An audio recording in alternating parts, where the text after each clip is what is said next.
আমি স্বাভাবিকভাবে আমরা এই বছরের বর্ষা মৌসুমে যেটি লক্ষ্য করছি অন্যান্য বছরের তুলনায় এবারের বর্ষায় বেশ পর্যটকের উপস্থিতি দেখা যায়।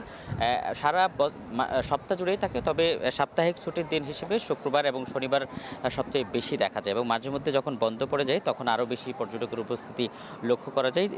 অনেকেই যারা কক্সবাজারে ঘুরতে আসেন তাদের সাথে কথা বলে আমরা যেটুকু জানতে পারি যে রাজনৈতিক পরিস্থিতি এবং দেশের পরিস্থিতি ভালো থাকার কারণে তারা সুযোগ পেলেই মূলত এই কক্সবাজার ছুটে আসেন। আজকে বন্ধের দিন, সাপ্তাহিক ছুটির দিন শুক্রবার, আমরা সকাল থেকেই পর্যটকের ভীষণ উপস্থিতি আমরা লক্ষ্য করছি যে সৈকতের লাবণী, সুগন্ধা এবং কলাতুলি সহ বিভিন্ন যে পয়েন্ট রয়েছে সেখানে। তবে এখানে উদ্বেগের যে বিষয়টি সেটি হচ্ছে বর্ষা মৌসুমে সমুদ্রের বিভিন্ন পয়েন্টে এক ধরনের রিপ কারেন্ট তৈরি হয়। সেখানে মূলত ছোট ছোট কিছু খাল তৈরি হয়, সেই খালগুলোতে পড়ে প্রায় সময় দুর্ঘটনা ঘটে। তেমনিভাবে গত মঙ্গলবার আমরা যেটি দেখেছি যে যেখানে আসলে সচরাচর লোকজন গোসল করতে নামে না, সেখানে তারা নেমেছিলেন 5 বন্ধু চট্টগ্রাম বিশ্ববিদ্যালয়ের।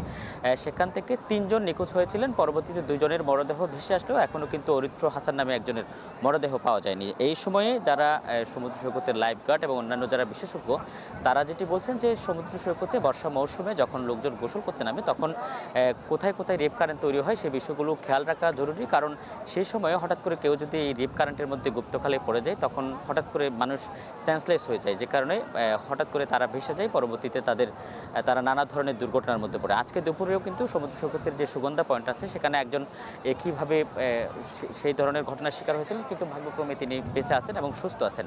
তাই সমুদ্র সৈকতে যারা বর্ষা মৌসুমে ঘুরতে আসেন দেশের বিভিন্ন জায়গা থেকে তাদেরকে বারবার করে বলা হচ্ছে যে এই সময়ে সতর্কতা মানা এবং লাইফগার্ড, বীজকর্মী এবং অন্যান্য যারা নিরাপত্তার দায়িত্বে আছেন তারা যে সতর্ক বার্তাগুলো দেয় সেগুলো মানা অত্যন্ত জরুরি।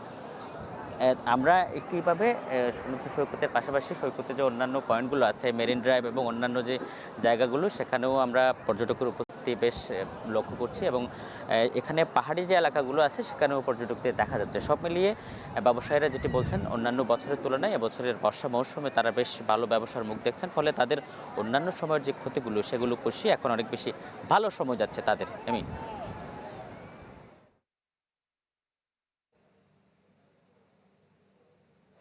আজিম, আপনাকে ধন্যবাদ।